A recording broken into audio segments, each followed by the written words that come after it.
What a game it turns out to be. Sets things up beautifully, doesn't it, for next Tuesday. Barcelona 3, Inter 3. Gab Marcotti joins us. We'll be hearing from Gab in a moment. But Craig, this is what Champions League football is all about. This is what we really enjoy about this tournament. Where do we start? Where do we start? We talked on yesterday's show about the contrasting styles, and I think that's what made the game. The contrasting styles. We knew Barcelona were going to control possession. We knew they were going to have more passes. We knew Inter were going to try and be difficult to break down, but offer a threat going forward. We talked about that yesterday. They had to offer a threat, and they did. That threat got better in the second half, it has to be said. And I really believe, for all Barcelona's flair, that this game now is still 50-50. I really do. I mean, will Barcelona probably dominate in the San Siro? Yes. But when Inter can go and score 3 goals in the Montjuic, and I know others have this season, Celta Vigo, then they can certainly do it at home. And they could have had more tonight. Both sides could have had more. But I think Inter will be delighted. Disappointed they went 2-0 up and then let Barca back into it. But some of it was Barca brilliance. But this sets it up for a brilliant second leg. It really does. Just so entertaining for the neutral. Well, and is it possible that this is one of those very seldom times in which both teams are happy and disappointed at the same time? You think about Inter, they would have taken a draw. Yep. At the start of the match, they would have taken a draw. But to your point, Craig, you go up 2-0, you go up 3-2, and your calling card, what you do best, allegedly, is defending and being solid and hard to break down. And the fact that you allow 3 goals in the manner in which you did, and again, credit to Barcelona in doing that. But is there a sense that, yeah, we would have taken a draw, but there was more for us here? The same thing for Barcelona. They wanted to win this match, of course, and they'll be disappointed by the fact that they don't win at home. But you go down 2-0, you go down 3-2, and you find a way back. I think there is room here for both managers to sell these performances back to their players to set up a second leg in which we're going to see some of the same things that we saw in this first leg. One of the things that makes Barcelona so interesting to watch and so fun to watch is that there is an unwillingness to manage the game properly late in matches. That sort of verges, it really is right there on the line of lack of responsibility.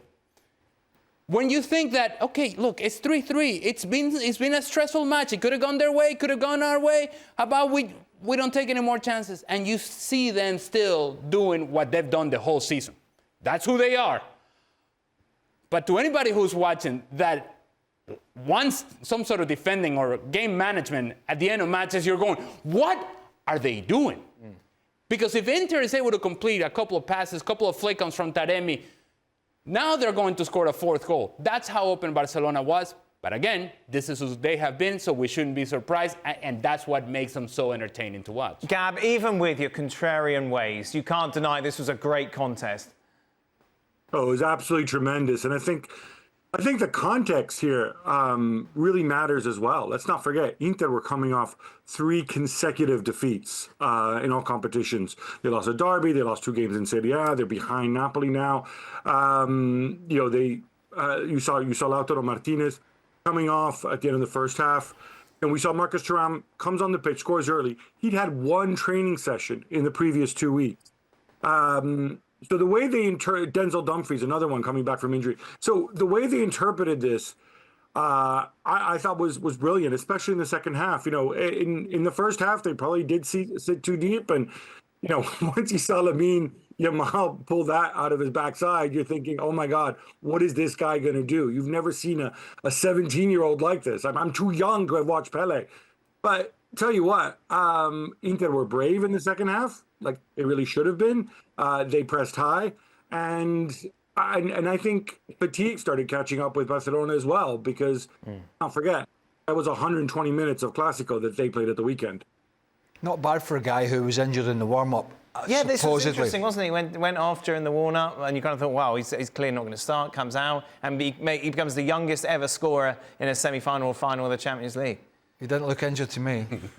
he didn't look injured to DeMarco and Mkhitaryan, who were trying to get out there and double up on them constantly. Isn't it weird? Social media's a mess, I know. But if you're someone who watches football and can't appreciate this, there's something wrong with you, surely. Yeah, you just got blinkers on with your own team, and that's kind of understandable. But this here, I mean, at this point, there wasn't enough painkillers to take the headache away from DeMarco. It just wasn't. And he's a good player. He's a terrific wing-back. But it was... Some of this stuff from this young lad is just absolutely out of this world. And in the second half, he was a little quieter at times. But just amazing. It's the freedom and abandonment with which he plays, which then leads to some incredible skill and an end product, which I think is so unique from what we see from most players these days. There seems to be a structure almost robotic. This guy is very much an anomaly. Well, most players nowadays are very rigid in the way they approach their performances, and it's all vary from point A to point B to point C, and this is how we're going to break a team down. And to your point, yes, it all seems very sequential and very structured, and Lamine Yamal is skipping steps. While everybody's thinking A to B to C, he's already on D. He's already gone. And to see it happening, and I don't want to qualify this anymore as a 17-year-old, because we already know that the kid is a genius at 17. Just to see it happen as consistently as it does, regardless of his age. Adding the age to it just makes it even more incredible. But to see it happen as consistent as it does, and the fact that there is productivity on the end of it. Yeah. There is a goal, there is a pass, there is an assist, there is something that Barcelona needs. And when you consider that this is a player that at the start of the season, you're thinking, okay, what is his evolution? What is his ceiling? I think he has broken through that ceiling on our own expectations and probably on the Barcelona expectations as well. What makes it even more interesting to watch Lamine Yamal is that I don't think he feels that there is a ceiling to his game. And that's how he plays. If he scores that goal in which he takes it to the outside, DeMarco goes fly by, he cuts it back and scores, just turn off the lights, warm up the bus, and let's go home. That's how he's playing, and he is one of very few players in the world that get you off your seat. Whether you're watching in the stadium or whether you're watching it back home, he is the sort of player that gets you from sitting back to sitting up and paying attention, and he does that every single game. But with Barcelona, it's brilliance and it's bonkers. Oh, yeah. And it's one of the reasons why maybe the brilliance will take them into the final, and maybe the bonkers defending.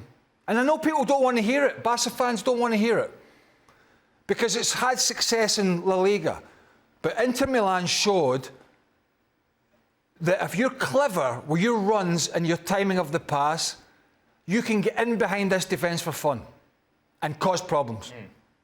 Now, could they have done it more during this game? I think they could have done.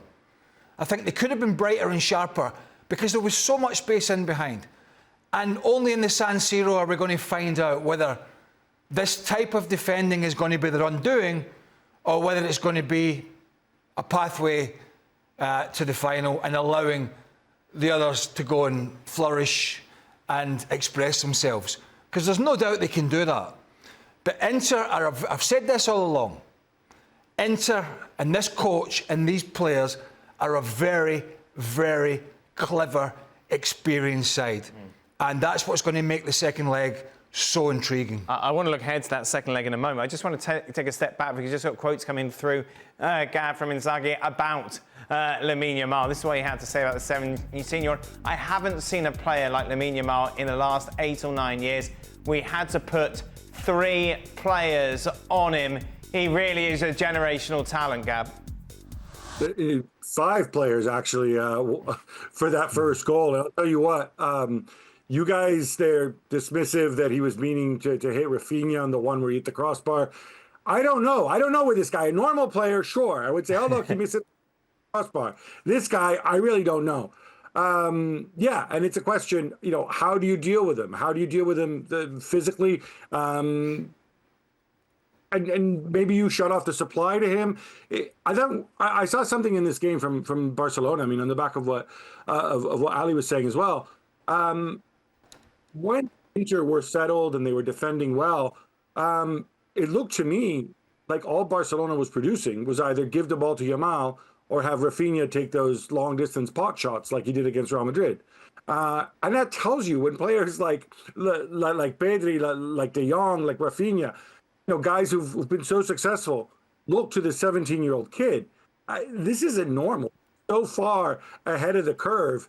And yeah, I think Inzaghi might have gotten carried away. I hope the Messi and Cristiano people don't come after him and remind them that Messi and Cristiano were pretty good less than 8 or 9 years ago. But man, I know exactly what he means and how he.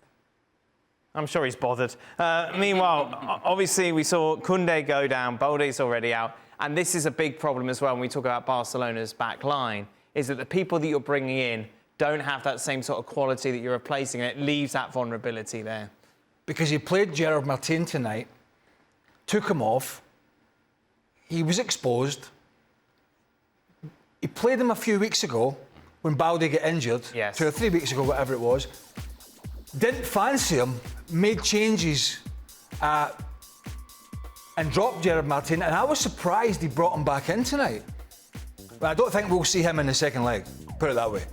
But that's a problem all the way around, and again it goes back to the fact that young Cubarsí again, that the last-ditch tackle on Marcus Thuram, he's quick, and Thuram's quite quick. But the way that he got back in there, and we talked about Cubarsí yesterday as a teenager and how he's really had to step up to the plate. But this is a problem for them. And I suppose on the other side, they had Benjamin Pavard injured, who's been a big player for them. But Barcelona's backline woes are certainly worse.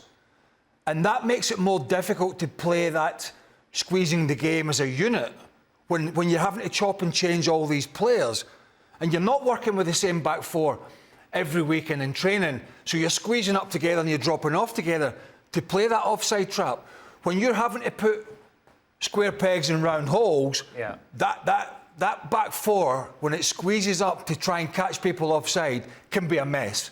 And that's one of the problems, but that could be the biggest problem, is who puts in these positions that this back four will remain a unit and operate properly. And I think in the San Siro, I think Inter are going to be even more clever. I think they'll look at these videos and say, right, we could have taken more of an advantage of that space in behind. We took advantage of it, but we could have taken it more if we were a bit cuter and a bit more clever. And I think Hansi Flick has to be aware of that as well. We've seen him at times this season, particularly in the second half of the season, play more of a hybrid. They haven't always squeezed this high. They've maybe dropped a little deeper. And I wonder if we'll see a little bit of that in Italy, because if they don't and they get it wrong, as I say, this Inter side can and probably will take advantage. They'll be outplayed. Inter will be outplayed in the San Siro. There's very little doubt in my mind that will happen. But it's how Barcelona cope when they lose the ball. I think it's going to be a big determining factor. It was interesting because Thuram was asked about the high line.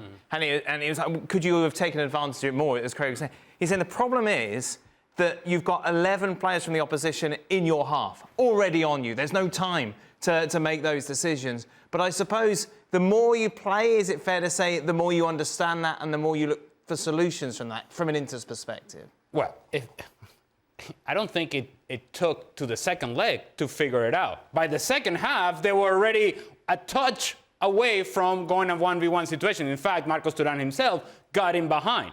And had it not been from Pau Cubarsí's tackle, now they have an opportunity going on goal. What I would say about Gerard Martin, his struggles are not just from today. Yeah. He was struggling in Copa del Rey final, and what it does against Barcelona is that not only do you struggle defensively with him in that position, you also struggle offensively because he doesn't quite have the same pace that Alejandro Balde, and so Barcelona becomes a very right-sided team. And who's on that right side? Lamine Yamal. Hence, why we don't see Barcelona playing a lot down the left-hand side right now, because Gerard Martin doesn't give you that. He made Denzel Dumfries look like Cafu tonight, okay? And Denzel Dumfries, while he's a good player, he's not Cafu. And for those young people out there that do not know Cafu, you should. He was man of the match. Who's that? Dumfries. Well, that's what I said. I just said. Yeah. I don't know if you were trying to be smart there or not. No, not at all. I was just saying. But we've sat. I'm just saying he was man of the match. Well, that is my point. Yeah. That he made him look great. Yep. When you think about what the options are, and to the point that Craig was making, your center back pairing of Pau Garcia and Íñigo Martínez has been excellent. Surprisingly excellent, but excellent nonetheless. Íñigo Martínez then went down to the left-hand side.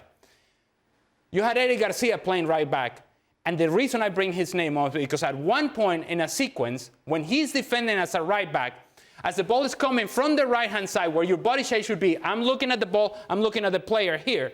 His body shape was this. He's not looking at the player. You know why that is? Because he's not a right back. And so, again, it only emboldens and highlights the point that you just made, Craig, that if you have guys out of position, how do you then find the execution and the coordination in order to keep that high line? So there is an opportunity for Inter. There is an opportunity for Denzel Dumfries to be man of the match again in the next leg. Because Barcelona gets exposed and you just have to find that switch at the point of attack. You do that consistently, you'll find opportunities. Who was breaking the offside trap? Wing backs, midfielders. Made Thuram get in on the ball round the corner. We've sat here and lamented some of the players in Spain. Strikers, front men, trying to beat this offside trap, trying to be greedy and peel themselves in there. Mbappe. Didn't want to mention his name. He was the worst culprit in the Clásico. There have been many. And we've sat here and every weekend in La Liga went, how can experienced players not understand? If you're going to beat somebody squeezing out, it has to be a run from deep and a ball over the top. And Inter figured that out. But if I was the second leg and my strikers were getting caught offside, you'd be getting fined. So you're beating an offside trap, and I don't want to pipe on, by deep runners. And it was the wing-backs today, primary, that were getting in. Is it going to be the downfall of Barcelona in this competition?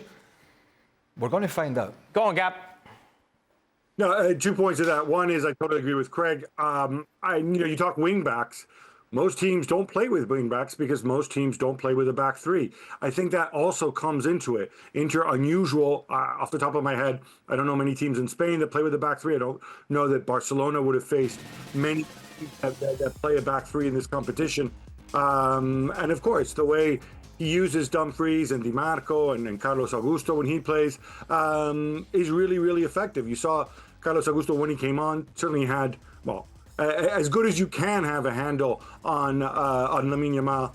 And I think the other point, and you saw it a little bit in this game, Inter are just a bigger, more physical team. And I think they had 2 corner kicks in this game, plus a couple set pieces. Obviously, they scored some goals off them.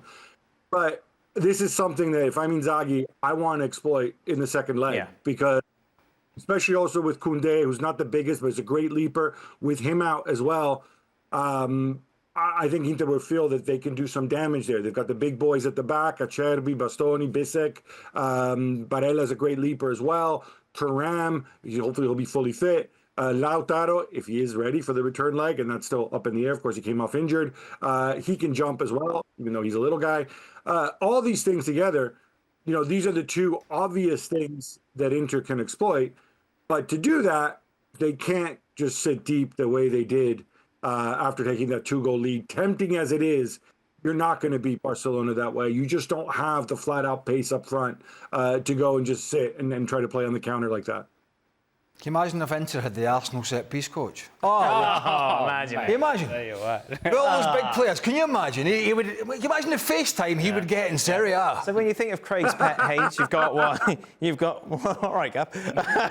You've got Arsenal set piece coach. Well, he always comes to the fore. You've got the Ballon d'Or. You've got the Club World Cup. You've got Kylian Mbappe in general, and you've got high boots when it's shooting in the box that aren't penalised by the officials, which takes us to the Dumfries goal here. Which isn't really a big story of the game now. I mean, it was a goal, which is a story.